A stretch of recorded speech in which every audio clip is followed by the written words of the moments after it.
Hi. So நீங்கள் கேள்விப்பட்டிருப்பீங்க சர்ச்சுக்கு போகிறவன் நல்லவனும் இல்லை, சர்ச்சுக்கு போகாதவன் கெட்டவனும் இல்லை. ஓகே, ஸோ எனக்கு இது மேலே கொஞ்சம் எக்ஸ்ப்ளனேஷன் தர வேண்டியது இருந்துச்சு, கேளுங்க லாஸ்ட் வரைக்கும். ஸோ சர்ச்சுக்கு போகிறவன் நல்லவனும் இல்லை. ஓகே, அவன் நல்லவன் இல்லை, அதனால தான் அவன் சர்ச்சுக்கு வரான்.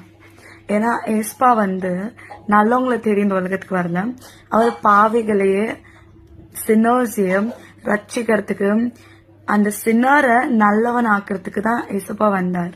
வேற நம்ம எப்ப பாவிகளா இருக்கும்போது, பேட் பீப்புளா இருக்கும்போது, ஓகே, அப்பதான் ஏசப்பா நம்மளுக்காக சிலுவையில அவர் உயிரே தந்து அவர் மறித்து உயிர் தெளிந்தார். Okay, so he is alive, அவர் இப்ப கூட உயிரோட இருக்கிறார். ஓகே, வேற சர்ச்சுக்கு போகாதவன் கெட்டவனும் இல்லை. அவன் மனுஷன் பார்வையில நல்லவனா இருக்கிறத விட, ஓகே அவன் நல்லவன் தானே, அவன் கடவுளோட பார்வையிலயும் நல்லவனா இருக்கணும்.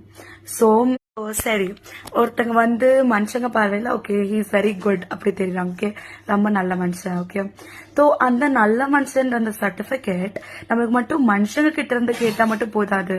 If is really a good man, உண்மைக்கு அவங்க ரியலி ஒரு நல்ல பர்சனா இருந்தா அவங்க கடவுள் பார்வையிலும் he should be a good man.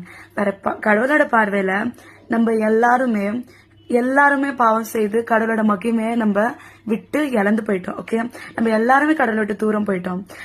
நம்மள திருப்பி மீட்டு எடுக்கிறதுக்கு, கடவுளோட கூட நம்மள சேர்க்கறதுக்கு அதே கடவுள், அதே பரிசுத்தமான ஹோலி காட் அவங்க கீழே இறங்கி வந்தாங்க ஏசப்பாவோட பேர்ல. ஓகே, அவங்க நம்மளுடைய பாவத்தை, நம்மளுடைய சாபத்தை, எல்லா ஈவிலும் அவங்க மேல ஏத்துக்கிட்டு அவங்க நம்மளுக்காக ரத்தம் சிந்தி, கடைசி சொட்டருக்கு ரத்தம் சிந்தி செத்து உயிரோட இருக்கிறார். அவங்கள யாரு சொந்த தேவன் ரட்சகரா ஏற்றுக்கிறாங்களோ, அவங்களோட பாவத்தை அறிக்கையிட்டு அவரோட அன்பை ஏற்றுக்கொண்டு அவர்கள் தான் உண்மைக்கும் கடவுளோட பார்வையிலும் நல்லவனா இருக்கணும். அண்ட் லாஸ்ட் இது சொல்ல விரும்புறேன், நல்லவனா இருந்தாலும் கெட்டவனா இருந்தாலும் ஏசப்பா கிட்ட வரும்போது அவர் கெட்டவனையும் நல்லவன் ஆக்குவார். ஓகே, நீங்க கொஞ்சம் பேர் நினைக்கலாம் அப்ப சர்ச்சுக்கு போறவங்க எல்லாம் கொஞ்சம் நல்லவங்க இல்லாத மாதிரி நடந்துக்கிறாங்களே, வாட் அபவுட் தட்? ஸோ நான் சொல்ல விரும்புறேன், let us not judge anybody, யாரையும் நம்ம ஜட்ஜ் பண்ண வேணாம்.